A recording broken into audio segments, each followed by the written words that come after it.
ईरानी सदर ने कहा कि ईरान ने सफारतकारी के जरिए जंग से गुरेज की कोशिश की, लेकिन इसराइल और अमेरिका ने ईरान के पास अपने दिफा के सिवा कोई रास्ता नहीं छोड़ा।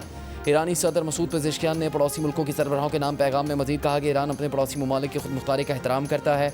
हम समझते हैं कि खत्ते में अमन और इस्तेहकाम यहाँ की रियासतों की मजमूई कोशिशों से ही हासिल किया जा सकता है।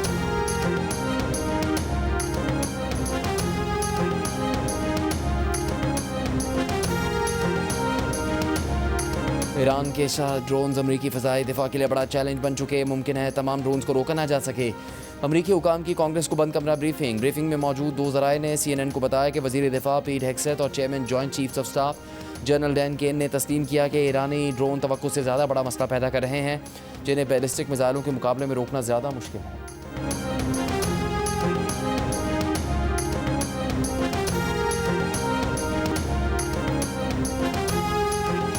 ईरान के पासदारान इनकलाब ने खबरदार कर दिया कि अपना हुर्मुज़ मुकम्मल बंद है। किसी भी जहाज ने गुजरने की कोशिश की तो उसे राख में बदल दिया जाएगा।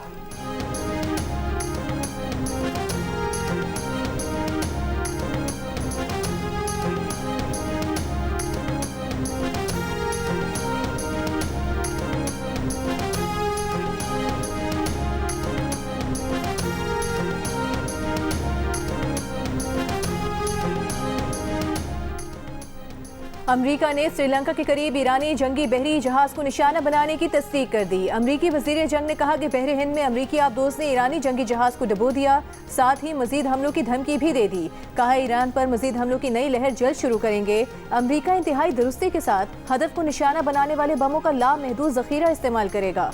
अमरीकी joint chiefs of staff general Dan Caine ने कहा कि ईरान के इंफ्रास्ट्रक्चर और बहरी सलाहियतों पर हमले जारी रखेंगे। अमरीका ने ईरानी साहिल के जनूबी इलाके में मकामी फ़ज़ाई बरतरी कायम कर ली।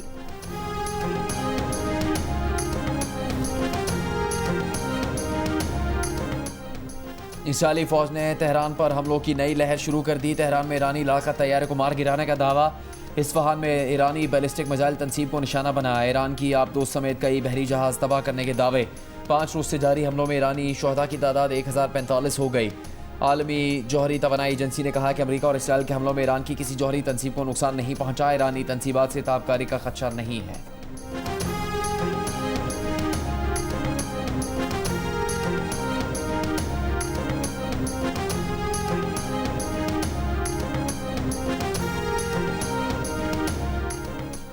इसराइल पर ईरान की जवाबी कार्रवाई। तल अवीव, मकबूजा, बैतुल मक़दस और मगरबी किनारे पर ताज़ा हमले। अमरीकी और इसराइली अहदाफ पर 40 से ज़ायद हमलों का दावा। आबनाए हुर्मुज़ पर कंट्रोल का भी दावा। आबनाए हुर्मुज़ में ईरानी वार्निंग्स को नज़रअंदाज करने वाले 10 से ज़ायद ऑयल टैंकर्स को निशाना बनाया। ईरानी शहर किरमान में इसराइली ड्रोन मार गिराया।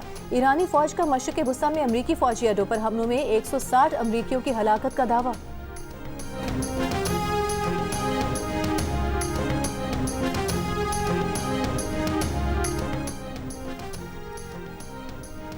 ईरान के शहीद सुप्रीम लीडर आयतुल्लाह खामनाई का ताज़ियती इज्तिमा मुलतवी कर दिया गया। ईरानी ओहदेदार के मुताबिक ताख़ीर की वजह इंतज़ामी मसाइल हैं।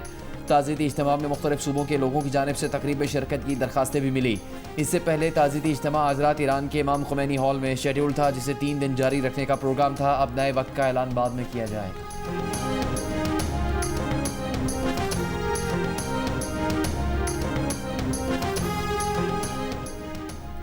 आयतुल्लाह खामनेई के बाद उनके हर जानशीन को निशाना बनाएंगे। इसराइली वज़ीर दिफा की ईरानी क़यादत को एक बार फिर धमकी।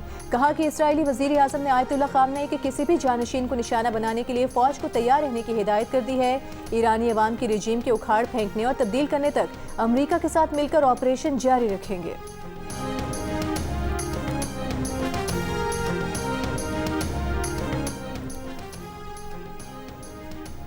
न्यूयॉर्क टाइम्स ने दावा किया है कि ईरानी इंटेलिजेंस ओहदेदारों ने जंगबंदी के लिए अमरीकी इंतजामिया से बिलवास्ता राबते किए।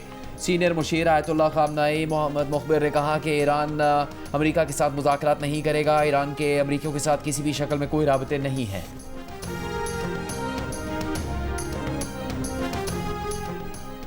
ईरानी वजारत खारजा के तर्जुमान इस्माइल बकाई ने कहा है कि ईरान खित्ते में सिर्फ अस्करी तंसीबात और अमरीकी मफादात को निशाना बना रहा है। उन फौजी अड्डों को भी निशाना बना रहे हैं जिन्हें अमरीका ईरान पर हमलों के लिए इस्तेमाल कर रहा है। ईरान को खित्ते के इज्तिमाई अमन और सालमियत का पूरी तरह ख्याल है। ईरान खित्ते के तमाम ममालिक के साथ दोस्ताना ताल्लुकात का ख्वाह है। अमरीका और इसराइल ने ईरान पर गैर कानूनी जंग मुसल्लत की। जंग की शुरुआत ईरान की जानिब से नहीं की गई। उबूरी काउंसिल ईरान का इंतजाम बेहतर अंदाज में कर रही है।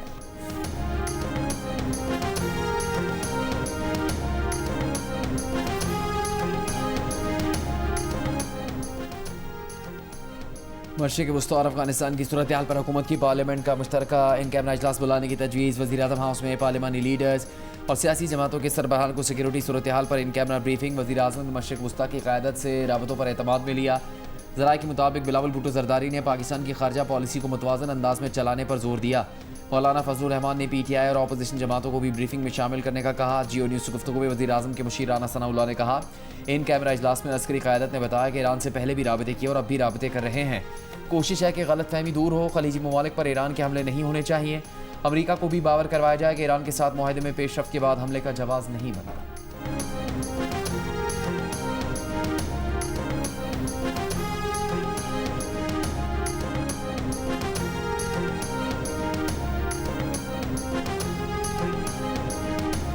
सबके इंस्ट्रक्शन बड़ी क्लियर है हमारे लिए। ईवान के अंदर जो होगा वो भी चकज़ई साहब ने करना है और ईवान के बाद जो उनकी हिदायत होगी। जो प्राइम मिनिस्टर साहब ने कोई ब्रीफिंग बुलाई है उसमें हमारी राय पहले भी यही थी कि ब्रीफिंग के मखसूस किस्म की मैंने इसको क्यों। बेहतर ये है कि इन हालात में बहुत खतरनाक हालात हैं सारे खिते के, पार्लियामेंट को इत्मीनान में लिया जाए, सीनेट में दे दे ब्रीफिंग। इन कैमरा इजलास में ना जाने का फैसला महमूद खान चकज़ई ने किया या PTI ने? चेयरमैन PTI बैरिस्टर गौहर ने इजलास में शिरकत का फैसला महमूद खान चकज़ई पर छोड़ा था। कहा था बानी की हिदायत के मुताबिक जो फैसला चकज़ई करेंगे पार्टी उसी पर चलेगी। महमूद खान चकज़ई ने राना सनाउल्लाह से मुलाकात के बाद पूरी पार्लियामान को ब्रीफिंग देने का मुतालबा किया। बानी PTI से मुलाकात कराने की शर्त नहीं रखी, लेकिन रात PTI की सियासी कमेटी ने इजलास में शिरकत बानी से मुलाकात कराने से मशरूत कर दी।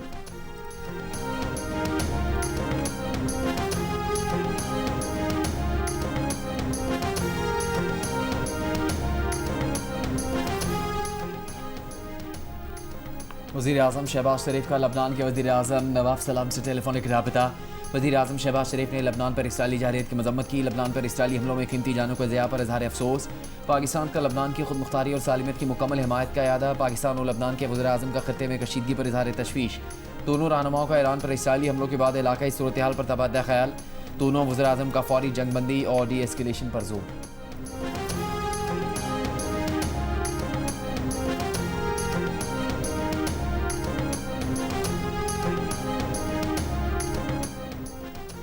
फील्ड मार्शल सैयद आसिम मुनीर ने कहा है फितनल खवारिज और फितनल हिंदुस्तान का अफगानिस्तान की सरजमीन पाकिस्तान के खिलाफ दहशतगर्दी के लिए इस्तेमाल करना नाकाबिल कबूल है।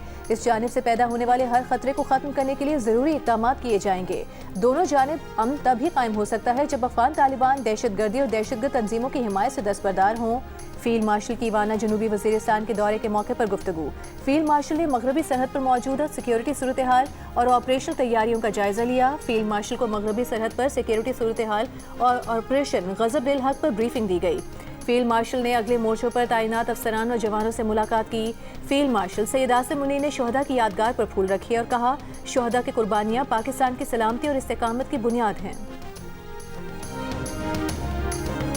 सऊदी अरब बुज़दिलाना हमलों के बाद ईरानी जारहियत का जवाब देने का मुकम्मल हक महफूज रखता है। सऊदी काबीना का ऐलान। वली अहद मोहम्मद बिन सलमान ने वीडियो लिंक के जरिए काबीना इजलास की सदारत की। काबीना ने खित्ते की सूरत हाल और इलाकाई और बैनुल अक़वामी सलामती और इस्तेहकाम पर इसके असरात का जायजा लिया।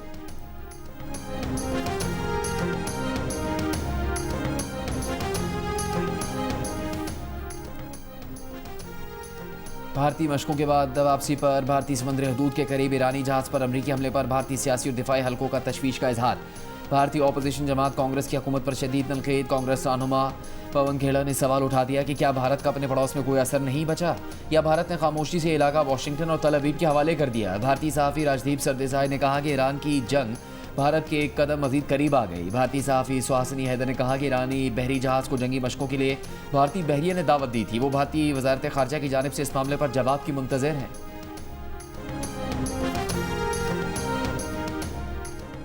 ईरान पर अमरीका और इसराइली हमलों से खलीजी और एशियाई स्टॉक मार्केटें संभल न सकीं। तीसरे रोज भी शदीद मंदी। Pakistan stock exchange 100 index 1354 points की कमी के बाद 1,55,777 पॉइंट्स पर बंद हुआ। Korean stock exchange 12%। जापान का निक्के इंडेक्स 3% से जायद गिरा।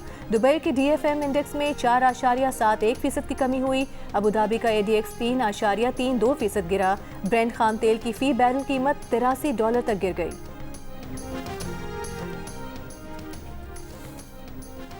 तिजारती माल खलीजी ममालिक भेजने के लिए भारी वॉर रिस्क सरचार्ज का नफाज। शिपिंग कंपनी ने कंटेनर $1500 से $3,500 वॉर रिस्क सरचार्ज लगा दिया। एक और शिपिंग लाइन ने $4,000 तक इमरजेंसी सरचार्ज नाफिज कर दिया। और अमरीकी जरीदे ब्लूमबर्ग का कहना है कि कतर से गैस की सप्लाई पर दबाव के बाद पाकिस्तान में खाद की सनतों को गैस सप्लाई रोक दी गई है। सनती शोबे के लिए भी गैस सप्लाई में कमी पर गौर जारी है। वज़ीर ख़जाना के मुशीर खुर्रम शहजाद ने जियो पाकिस्तान में गुफ्तगू करते हुए कहा था कि ईरान जंग तूल पकड़ती है तो तवानाई से मुतालिक गैर मामूली फैसले किए जा सकते हैं। वर्क फ्राम होम समेत मुख्तलिफ ऑप्शन मौजूद हैं ताकि पेट्रोलियम मसनूआत की डिमांड और सप्लाई के फ़र्क को काबू में रखा जाए।